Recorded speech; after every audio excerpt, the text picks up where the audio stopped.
వరదల వల్ల ఏపీ రాజధాని అమరావతికి ఎలాంటి ఇబ్బంది లేదన్నారు మంత్రి నారాయణ. అమరావతిపై జరిగే తప్పుడు ప్రచారాన్ని నమ్మొద్దని అన్నారు. భవిష్యత్తులో కృష్ణానదికి 15 లక్షల క్యూసెక్ల వరద వచ్చినప్పటికీ ఇబ్బంది లేకుండా చూస్తున్నామన్నారు. రాజధాని నిర్మాణానికి 3 వాగులకు స్టోరేజ్ కెపాసిటీ పెంచుతామన్నారు నారాయణ. ఇందుకోసం కరకట్ట ఎత్తు కూడా పెంచుతామన్నారు. త్వరలోనే ఈ పనులకు టెండర్లు పిలుస్తామన్నారు మంత్రి. ఫ్లడ్ వచ్చి బండ తెగిపోయి 3 దగ్గరల ఈ యొక్క విజయవాడకి ముంచెత్తిన అమరావతి రాజధానికి ఎటువంటి ఇబ్బంది లేదు.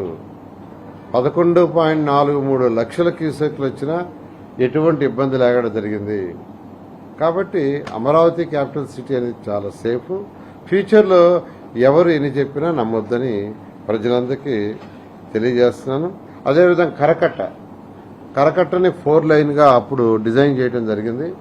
మళ్ళా గత ప్రభుత్వం దాన్ని 2 లైన్స్ అని రచ్చ చేసి దాన్ని అటు ఇటుగానే చేశారు. ఏదైతే ఒరిజినల్ ప్లాన్ 4 లైన్ ఉందో ఆ 4 లైన్తో దాన్ని డిజైన్ చేయమన్నాం. అయితే ఇప్పుడు 11.43 లక్షల క్యూసెక్లు వచ్చింది కాబట్టి ఫ్యూచర్లో 15 లక్షల క్యూసెక్లు వచ్చినా బండ్ ఏ విధంగా ఉండాలి దాని మీద మరొకసారి ఇరిగేషన్ డిపార్ట్మెంట్ వాళ్ళతో కూర్చొని దాని మీద ఏదైనా అవసరమైతే రీడిజైన్ చేయమని ఇన్స్ట్రక్షన్ ఇచ్చాను.